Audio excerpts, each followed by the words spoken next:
Thank you, Donald, and good evening, everybody. I joined UKIP, well, my card here says in 1992, because that was when it was the Anti-Federalist League. So for over a quarter of a century, I've been involved in UKIP and its forerunner. I have worked tirelessly for UKIP. I've spoken at 1,500 public meetings up and down the country. During those years, I've travelled hundreds of thousands of miles, and the aim was very simple. It was to take votes away from the establishment parties to force a vote in this country that would get us back our independence. And you could argue that in 2016 we had been pretty successful. One of the keys to that was talking about things that everybody else wanted to brush under the carpet, issues like immigration, which we were told, oh, if you discuss that, it's somehow disreputable. I made sure that UKIP talked about tough issues, but we absolutely excluded anybody who'd ever been a member of the British National Party, the English Defence League. We wanted to make sure that when the abuse was thrown at us, it couldn't possibly be proved to be true.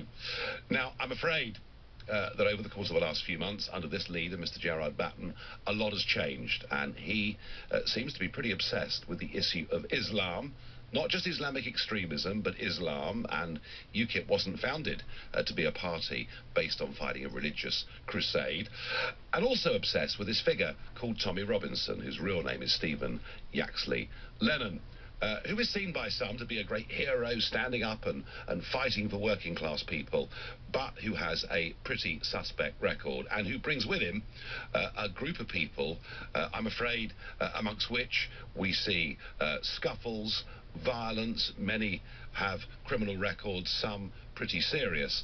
And all of it's been dragging UKIP away from being an electoral party into a party of street activism. I have warned, and I wrote 10 days ago, that this direction was catastrophic, particularly at a time when the great Brexit betrayal is upon us. Both the Labour and Conservative parties have broken promises that were made not just in the referendum, but in the general election as well. Things couldn't be better for UKIP, but unfortunately, we've gone in this direction of street activism and turning a blind eye to extremist politics. Many of the best people that I've worked with over those many long years have already left the party in the space of the last few weeks. There was one last hope that the party's national executive at the weekend would do something about this, would, pass a motion of no confidence in Gerard Batten ahead of what's due this Sunday. And this Sunday, there's going to be a march in London with Gerard Batten and Tommy Robinson as the speakers. That 2 days before the most important parliamentary vote of modern times. And the image that will give of what Brexit stands for is something that our enemies will use against us for perhaps many years to come. Damaging UKIP is one thing.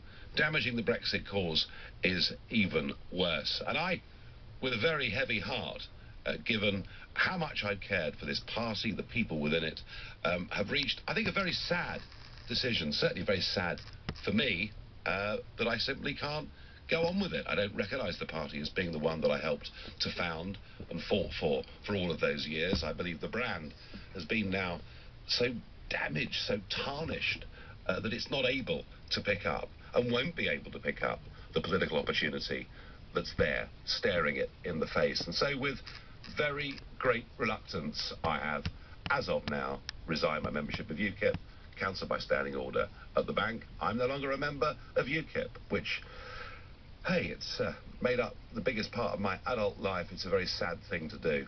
But there it is. It's done. Now, the government is in big trouble. In the course of the last hour, they have lost 3 votes in Parliament, including one where they have been found in contempt of Parliament. MPs approved a motion ordering for the immediate publication of the final and full legal advice on the Brexit deal. The ayes to the right, 311. The noes to the left, 293. So by 18 votes, the government lost. The government has been found in contempt of Parliament. And would you believe this has never happened in the history of the British Parliament? Individual MPs have been found in contempt, but the government never, ever has been.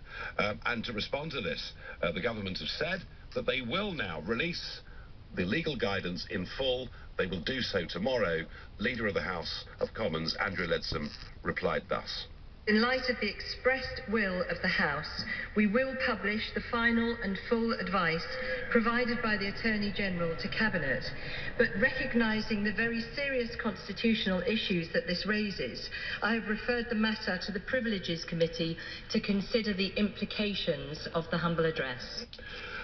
And if that wasn't bad enough, a few minutes later, an amendment tabled by Dominic Grieve, a former Attorney-General, has passed, and this is where MPs accept that Parliament should have power over our future, not the government, if Mrs May's deal goes down and loses, and that has been defeated by 320 votes to 299. So it is a pretty catastrophic last hour for this government. Is this government on the verge of collapse? Or do you think that Mrs May's limpet-like qualities will see them through? If you do, call 0345 6060 973. Maybe you think the government has completely lost control. It's not going to get its deal through. It's all over. Text to 84850. And I wonder, what is going to be in that full legal advice? Do you think there could be some horrors lurking there that perhaps could prove fatal for the Prime Minister, given the things she's been saying here and indeed at the G20? Let me know. What do you think could be in that document? Tweet using the hashtag Farage and LBC at LBC, and of course watch us on Facebook and comment there too.